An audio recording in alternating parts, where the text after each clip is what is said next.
This is the particle form of a virtual program in the real world, made up of countless tiny metal spheres. This new technology not only allows AI to enter the physical world, but also gives them advantages over humans in certain specialized areas. That's exactly why I was chosen as the best candidate to infiltrate the machine's stronghold and rescue Trinity. Soon, the transport ship arrived at the building and spotted the perimeter defense system. Seeing my moment had come, I leaped through the protective barrier and transformed into countless tiny metal spheres just before the mechanical sentinels could detect me, slipping through the ventilation ducts and successfully infiltrating the building. I looked around and found that in this massive space, the only human was being held in a container on the far side. Once I confirmed the target, I quickly climbed above the container, turned the switch, and opened the security passage door.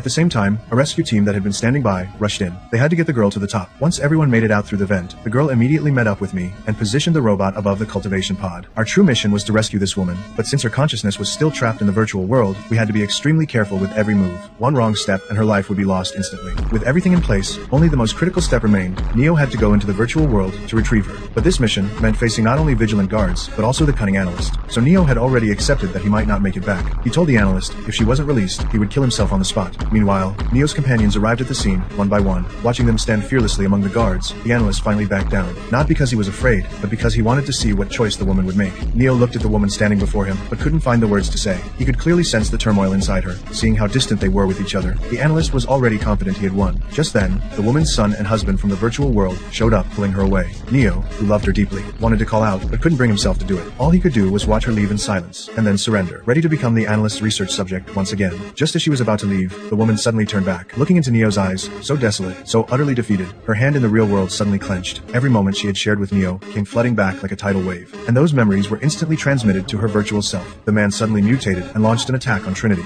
At the same time, Neo erupted, sending everyone flying into the air. But the next second, the entire world froze. Only the analyst could still move. He grabbed a weapon from a soldier's hand, ready to finish off Trinity, now that her memories had returned. Meanwhile, in the real world, the team frantically disconnected Trinity's cables, yanked the connector from the back of her head, and quickly plugged it into another woman. The two figures in the virtual world instantly merged, and the analyst took a punch that sent him flying. Everyone was released from the freeze at that moment. On another front, a connector beyond the analyst's control was also inserted. The hidden potential within Trinity's body was unleashed instantly. A massive explosion wiped out every guard in sight.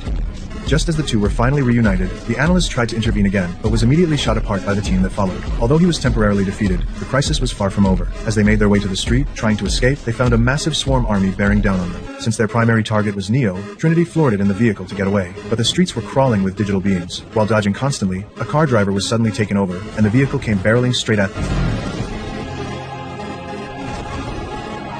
At the same time, people inside the building suddenly woke up and began throwing themselves toward the ground floor without any regard for their own lives.